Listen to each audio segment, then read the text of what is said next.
ADMK और भाजपा का ये जो अलायंस का मतलब मिलके राज्य यहाँ पे बनाएंगे क्या कोalition सरकार? जी, हम साथ में सरकार बनाएंगे। हम चुनाव एडप्पाडी जी के नेतृत्व में लड़ेंगे। நாங்கள் இணைந்துதான் இங்கே ஆட்சி அமைக்க போகிறோம். அந்த மாதிரி கூட்டணி ஆட்சி தான் நடைபெற போகிறது. திரு எடப்பாடி அவர்களின் தலைமையில் தான் இந்த கூட்டணி நடைபெற போகிறது. அன்னைக்கு நடந்த பிரஸ் மீட், உள்துறை அமைச்சர் பிரஸ் மீட்ல ரெண்டு விமர்சனங்கள் முன்வைக்கிறாங்க. ஒன்று, அதிமுக பாஜக கூட்டணி அரசுன்னு சொல்லி அவங்க கூட்டணி அரசுன்னு சொல்லவே இல்லை. நீங்கள் தப்பாக புரிஞ்சுக்கிட்டு ஏதோ வித்தையெல்லாம் காட்டுறீங்க. தயவு செய்து இந்த வித்தையெல்லாம் விட்டுருங்க. கூட்டணி அரசு அதாவது அனைத்து இந்திய அண்ணா திராவிட முன்னேற்ற கழகம் பாரதிய ஜனதா கூட்டணி ஆட்சி அமைக்கும்.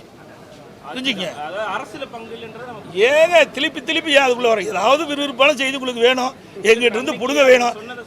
அப்படிலாம் அவர் சொல்லவே இல்லை. கூட்டணி ஆட்சி என்பது தமிழகத்திலே திராவிட கட்சிகளே இருந்தது கிடையாது, இருக்க போவதும் கிடையாது.